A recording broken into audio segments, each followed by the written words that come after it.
Hello everyone, welcome back to the channel. I decided what type of new rifle I was going to get that is in a .243 or 6mm caliber. So stay tuned for the unveiling. You're going to see what my decision was and I'll explain why. So stick around folks, come back in a few.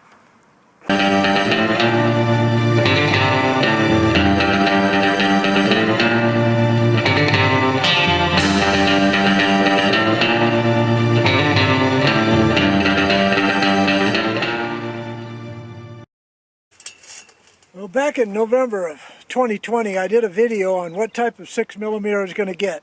I already owned .243 Winchester, so it was either going to be a 6mm Creedmoor or a 6mm ARC. Well, those of you that watch my channel know that I got the ARC. Okay, so it came to time for a decision on whether or not to go with the 6mm Creedmoor, and quite frankly, my 6.5 Creedmoor ruled out the 6.6mm Creedmoor. So I ended up going with a .243 again in a Model 70 BDL. But this was a kind of a unique situation because it belonged to my brother-in-law. He bought it. He's kind of a real geek when it comes to fixing up firearms. So he put a different stock on here. It's a thumbhole stock. I'm going to give it a shot. I've never shot a thumbhole stock. I don't know what it's like. But it is a Model 700 BDL. It has a very expensive to me anyway, scope on it. This is a VX Freedom 4x18x40. We're going to see how it works. It's got a bubble level on the fancy rings that are Leopold rings. But we're going to see how it shoots. So in the next few videos, I'm going to go into in-depth on this Model 700 BDL. But today, I'm going to go ahead and sight it in, get it. Evidently all it was ever done to it was bore sighted, so we're going to get it sighted in. And I'm going to test and chronograph two different types of ammunition. The green box 80 grain by Remington, and my hand loads, which are Sierra 80 grain. And we'll chronograph them, see the difference on target. So stick around.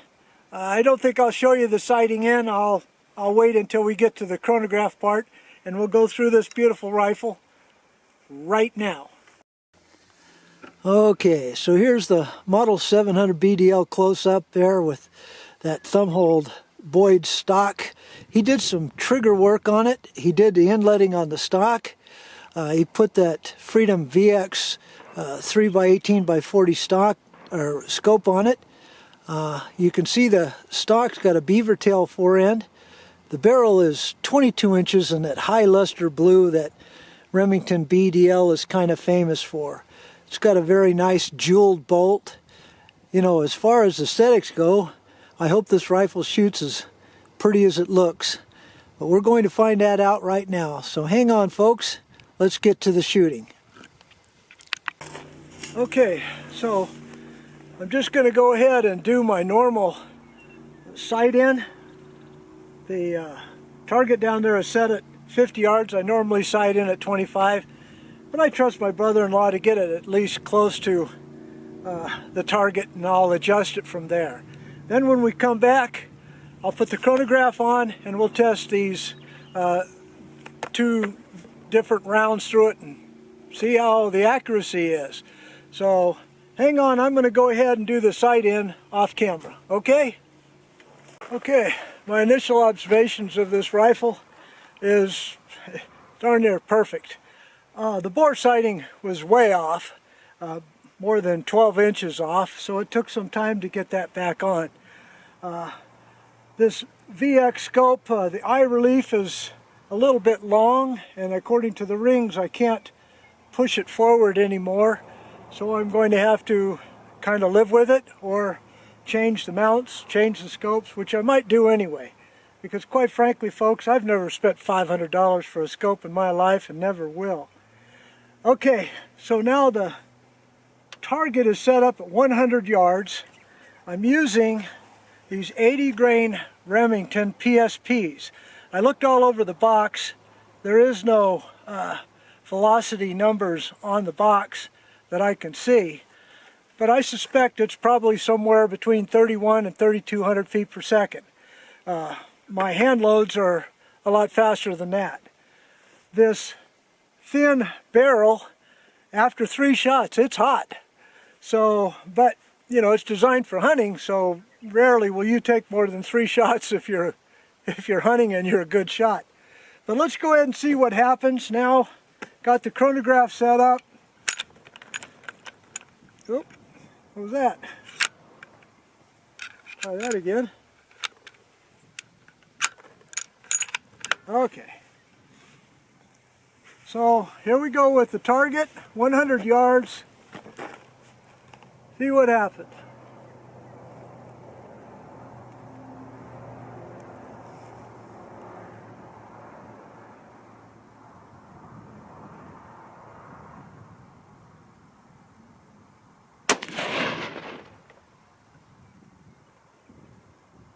.3267.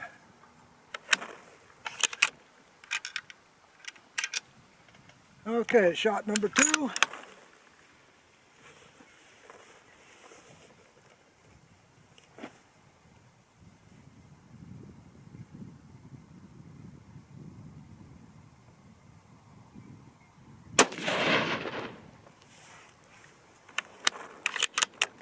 .32-35. Well, now that's funny.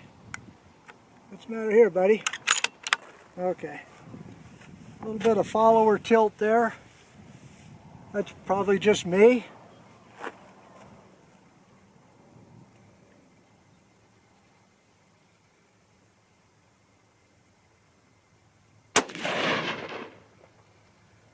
Okay, that looks to be 3/4 or a little bit less. 3270. Average 3257. Standard deviation 19. Extreme spread 35.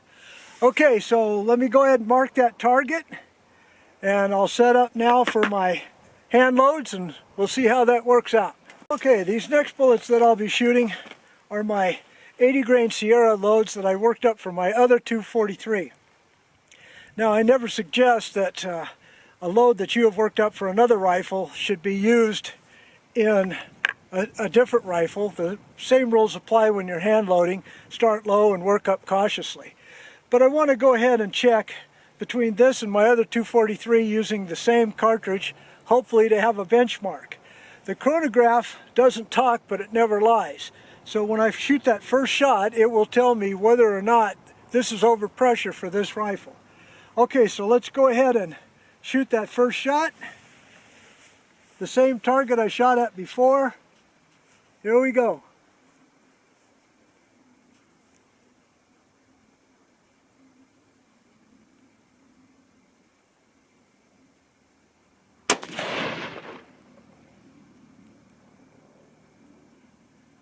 Well, looks like it went into the same hole. 32-22, so that's pretty close to factory speed, so I think I can move on.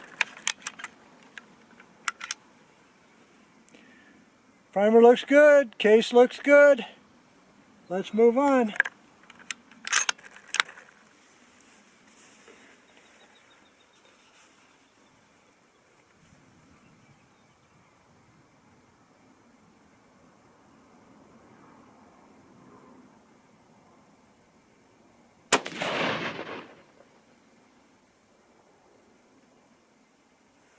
Okay, 32-45. Barrel's extremely hot, but we're going to go ahead and finish up with this third shot.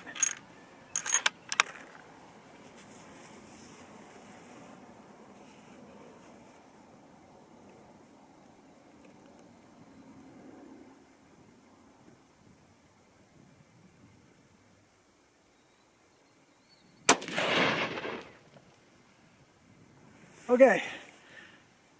Alright, so some quick observations. That was 32-42 also, duplicate. It's going to take a while to get used to this thumb hole stock. The length of pull isn't quite customized for me. and I already told you I can't move the scope any forward farther. But I will tell you this, when I went up in magnification, the eye relief shrunk. So it is a little bit more comfortable than when it was on 4 power, and my head was at least 4 inches from the scope for a proper eye relief. So now I'm able to, at a higher power, able to get up a little closer. Okay, so let's go analyze that target and wrap this up. Well, gun geeks rule, so do gun nerds. I can't wait to tell my brother-in-law I did a fantastic job on this rifle and show him my results. And here's the results. You saw it. 6 shots, only 1 outside the bullseye, or maybe 2, I don't know. It doesn't matter. That's a 1/2 inch to 3/4 inch group for the first time shooting this rifle at 100 yards with 80 grain, 2 different bullets. I'm satisfied. Okay, so now I think you can understand why I didn't go with the 6mm Creedmoor. The reason why is I have over 25 years of experience with the 243. I already reload for it. I've already had 3 243 Winchesters that I've owned. I'm now down to this one and another one, which is 2. They shoot great. The difference between the 6mm Creedmoor and the 243 is not that much. Yes, the 6mm Creedmoor is designed with a faster twist to stabilize longer and leaner bullets for those people that are target shooters and long distance shooters. But for me, as a hunter, the 1 9.5 twist that Remington 700 puts on there will stabilize a 100 grain bullet on down to 55, and maximum point blank range is only out to maybe 375 yards anyway. So I have a familiarity with it. So for those of you who love the 243, stick with it. For those of you that just want to buy another rifle, then go ahead and get a 6mm Creedmoor. Who knows? I may still yet. I don't know. The bug hasn't stopped biting me. But no matter what, folks, the next videos we're going to work up some more loads, compare it to other rifles. I hope you get something out of this series. But thank you much for watching. Give me a thumbs up if you will. Don't forget to subscribe. But no matter what, God bless you all. See you next time. Goodbye.